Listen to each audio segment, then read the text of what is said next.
ಧರ್ಮಸ್ಥಳ ಸುಬ್ರಹ್ಮಣ್ಯಕ್ಕೆ ಹೋಗುವ ಪ್ರಯಾಣಿಕರ ಗಮನಕ್ಕೆ 5 ತಿಂಗಳು ಈ ಭಾಗದ ಎಲ್ಲ ರೈಲುಗಳ ಓಡಾಟ ಸಂಪೂರ್ಣವಾಗಿ ರದ್ದಾಗಿರುತ್ತೆ. ಧರ್ಮಸ್ಥಳ ಸುಬ್ರಹ್ಮಣ್ಯಕ್ಕೆ ಹೋಗುವ ಪ್ರಯಾಣಿಕರ ಗಮನಕ್ಕೆ 5 ತಿಂಗಳು ಈ ಭಾಗದ ಎಲ್ಲ ರೈಲುಗಳ ಓಡಾಟ ಸಂಪೂರ್ಣವಾಗಿ ರದ್ದಾಗಿರುತ್ತೆ. ಯಶವಂತಪುರ ಮಂಗಳೂರು ನಡುವಿನ ರೈಲು ಓಡಾಟ ಸಂಪೂರ್ಣ ರದ್ದು. ರೈಲು ಸಂಖ್ಯೆ 16539 ಈ ರೈಲಿನ ಓಡಾಟ ಮೇ 31ರಿಂದಲೇ ರದ್ದಾಗುತ್ತೆ. ಮೇ 31ರಿಂದ ಜೂನ್ 1ರಿಂದ ರೈಲು ಓಡಾಟ ರದ್ದುಗೊಳಿಸಿ ಆದೇಶ ಹೊರಡಿಸಲಾಗಿದೆ. ಮಂಗಳೂರು ಯಶವಂತಪುರ ನಡುವಿನ ರೈಲು ಓಡಾಟ ರದ್ದಾಗಿದೆ. ಸಾಕಷ್ಟು ಪ್ರಯಾಣಿಕರು ಪ್ರಯಾಣಿಸುವಂತಹ ರೈಲದು. ಜೂನ್ 1ನೇ ತಾರೀಕಿನಿಂದ ನವೆಂಬರ್ 2ರವರೆಗೆ ಓಡಾಟ ರದ್ದುಗೊಳಿಸಿ ಆದೇಶ. ಯಶವಂತಪುರ ಮಂಗಳೂರು ಗೊಮ್ಮಟೇಶ್ವರ ರೈಲಿನ ಓಡಾಟವು ಕೂಡ ಸಂಪೂರ್ಣ ರದ್ದು. ವಾರದಲ್ಲಿ 3 ದಿನ ಸಂಚರಿಸುವ ಈ ರೈಲು ಸಂಖ್ಯೆ 16575 ಬರೆದಿಟ್ಕೊಳ್ಳಿ. 16576 ರೈಲುಗಳ ಓಡಾಟ ರದ್ದಾಗಿರುತ್ತೆ. ಜೂನ್ 1ರಿಂದ ಅಕ್ಟೋಬರ್ 30ರವರೆಗೆ ಓಡಾಟ ರದ್ದಾಗಿರುತ್ತೆ. ಯಾವುದೇ ತರಹದ ಓಡಾಟಗಳಿರೋದಿಲ್ಲ. ಯಶವಂತಪುರ ಕಾರವಾರ ನಡುವಿನ ರೈಲಿನ ಓಡಾಟ ರದ್ದು.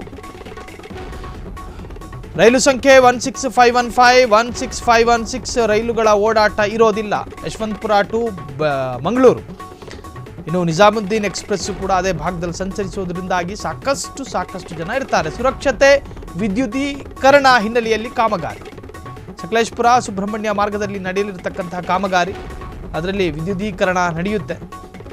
ವಿದ್ಯುತ್ ತಂತಿಗಳನ್ನು ಸರಿಯಾದ ರೂಪದಲ್ಲಿ ಅಳವಡಿಸಬೇಕಾಗುತ್ತೆ. ಈ ಸಂದರ್ಭದಲ್ಲಿ ಸುರಕ್ಷತೆ 5 ತಿಂಗಳು ಈ ಭಾಗದ ರೈಲುಗಳು ಸಂಚರಿಸುವುದಿಲ್ಲ. ಇನ್ನು ಸರ್ಕಾರಿ ಬಸ್ಗಳಲ್ಲಿ ಜನ ರಶ್ಶು. ಸೊ ಈಗ ರೈಲುಗಳಲ್ಲಿ ಸಂಚಾರ ಇರೋದಿಲ್ಲ. ನೀವು ನೋಡಿ, ಯಶವಂತಪುರದಿಂದ ಮಂಗಳೂರಿಗೆ ಹೋಗುವಂಥ ಟ್ರೈನು, ಅದರಲ್ಲಿ ನಿಜಾಮುದ್ದೀನ್ ಎಕ್ಸ್ಪ್ರೆಸ್ಸು, ಹೀಗೆ ಸಾಕಷ್ಟು ಎಕ್ಸ್ಪ್ರೆಸ್ಗಳೆಲ್ಲ ಇದ್ದಾವೆ. ಅದು ಕೇರಳ ಆಗಿ ಕೇರಳದ ಮುಖಾಂತರ ಮುಂಬೈ ಹೋಗಿ ಮುಂಬೈಯಿಂದ ನಿಜಾಮುದ್ದೀನ್ ಹೋಗುತ್ತೆ. ಆ ಒಂದು ರೈಲಲ್ಲಿ ಕೇವಲ ಮಂಗಳೂರಿಗರು ಮಾತ್ರ ಇರೋದಲ್ಲ, ಸಾಕಷ್ಟು ರಾಜ್ಯದ ಬೇರೆ ಬೇರೆ ಪ್ರಯಾಣಿಕರು ಇರ್ತಾರೆ. ಇನ್ನು ಆ ಪ್ರಯಾಣಿಕರಿಗೆ ರೈಲ್ ಇಲ್ಲ ಅಂತ ಹೇಳಿದ್ರೆ ಬೇರೆ ರೈಲು, ಬೇರೆ ಮಾರ್ಗವನ್ನು ಬಳಸ್ಕೊಂಡು ಮತ್ತಿನ್ನೊಂದು ದಿನ ಡಿಲೇ ಆಗುವಂಥ ಸಾಧ್ಯತೆಗಳಿದೆ.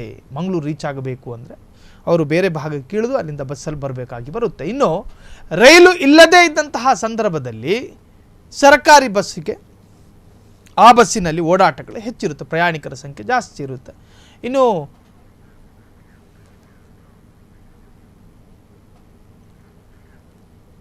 ಇನ್ನು ಕ್ಷೇತ್ರಗಳಾದಂತಹ ಧರ್ಮಸ್ಥಳ ಕ್ಷೇತ್ರ, ಸುಬ್ರಹ್ಮಣ್ಯ, ಈ ಕ್ಷೇತ್ರಕ್ಕೆ ಭಕ್ತಾಭಿಮಾನಿಗಳು ಸಾಕಷ್ಟು ಜನ ಹೋಗ್ತಾರೆ, ಹೇರಳ ಸಂಖ್ಯೆಯಲ್ಲಿ ಅಲ್ಲಿಗೆ ಹೋಗ್ತಾರೆ.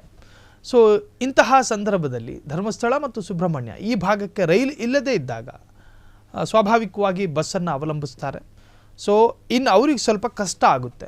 ಸುಬ್ರಹ್ಮಣ್ಯ, ಕುಕ್ಕೆ ಸುಬ್ರಹ್ಮಣ್ಯ ಜೊತೆಗೆ ಧರ್ಮಸ್ಥಳ ಈ ಭಾಗಗಳಿಗೆ ಟ್ರೈನ್ ಓಡಾಡೋದಿಲ್ಲ ಅಂತ ಮಾತ್ರ,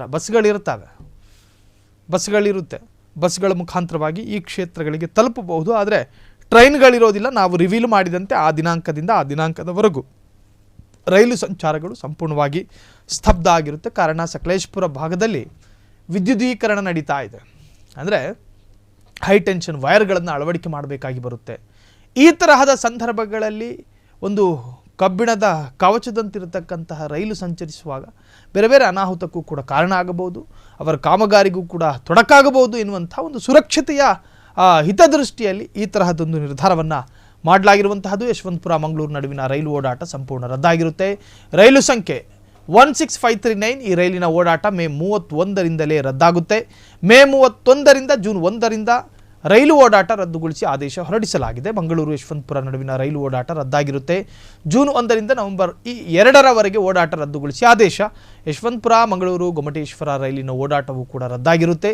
ವಾರದಲ್ಲಿ 3 ದಿನ ಸಂಚರಿಸುವಂತಹ ಈ ರೈಲು ಸಂಖ್ಯೆ 16575 16576 ರೈಲುಗಳ ಓಡಾಟ ರದ್ದಾಗುತ್ತೆ. ಜೂನ್ 1ರಿಂದ ಅಕ್ಟೋಬರ್ 30ರವರೆಗೆ ಓಡಾಟ ರದ್ದು. ಯಶವಂತಪುರ ಕಾರವಾರ ನಡುವಿನ ರೈಲಿನ ಓಡಾಟಗಳು ಸಂಪೂರ್ಣ ರದ್ದಾಗಿರುತ್ತೆ. ಇದು ಪ್ರಯಾಣಿಕರು ಗಮನಿಸಬೇಕಾದಂಥ ವಿಚಾರ. ರೈಲು ಸಂಖ್ಯೆ 16515 16516 ರೈಲುಗಳು ಓಡಾಟ ಇರೋದಿಲ್ಲ. ಜೂನ್ 2ರಿಂದ ನವೆಂಬರ್ 1ರವರೆಗೆ ರೈಲುಗಳ ಓಡಾಟ ಸಂಪೂರ್ಣವಾಗಿ ಬಂದ್ ಆಗಿರುತ್ತೆ. ವಿಶೇಷವಾಗಿ ರೈಲು ಪ್ರಯಾಣಿಕರು ಗಮನಿಸಲೇಬೇಕಾದಂಥ ಒಂದು ಸುದ್ದಿ ಇದು.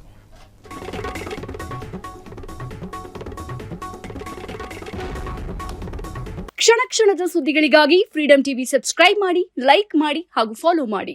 ಹೊಸ ಸುದ್ದಿಗಳ ನೋಟಿಫಿಕೇಶನ್ಗಾಗಿ ಬೆಲ್ ಐಕಾನ್ ಮೇಲೆ ಕ್ಲಿಕ್ ಮಾಡಿ.